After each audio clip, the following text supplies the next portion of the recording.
Colossians chapter 3 marks a turning point in Paul's letter, shifting from theological foundations to practical application. Having established the supremacy of Christ and the believer's union with Him, Paul now urges the church to live in light of that reality. This chapter outlines what it means to put off the old self and put on the new, clothing ourselves in Christ-like character, pursuing unity, and honoring God in every relationship. It's a blueprint for transformed living rooted in resurrection power. Colossians chapter 3, verses 1 through 4. Paul begins by reminding believers that they've been raised with Christ, so their focus should be on heavenly realities, not earthly distractions. Their true life is hidden with Christ in God, and when Christ returns, they will appear with Him in glory. This section calls believers to reorient their priorities, anchoring their identity in eternity rather than the temporary.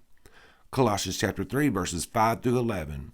Paul lists behaviors that belong to the old nature: sexual immorality, greed, anger, slander, and commands believers to put them to death.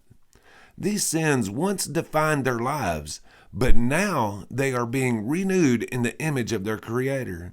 Paul emphasizes that in Christ, distinctions like Jew or Gentile, slave or free, no longer divide us. This section is a call to radical holiness and gospel-shaped equality.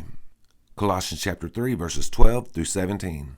Having stripped off the old, believers are now called to clothe themselves with compassion, kindness, humility, gentleness, and patience.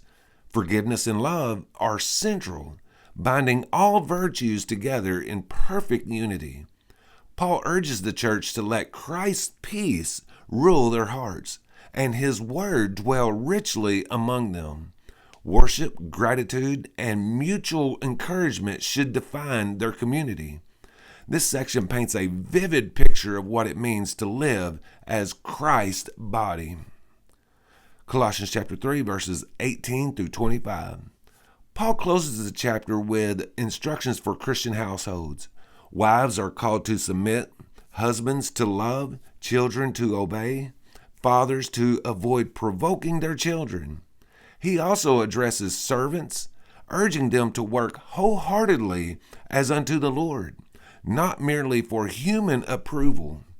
This section reframes everyday relationships as arenas for worship and witness, reminding believers that their Lord is their true master.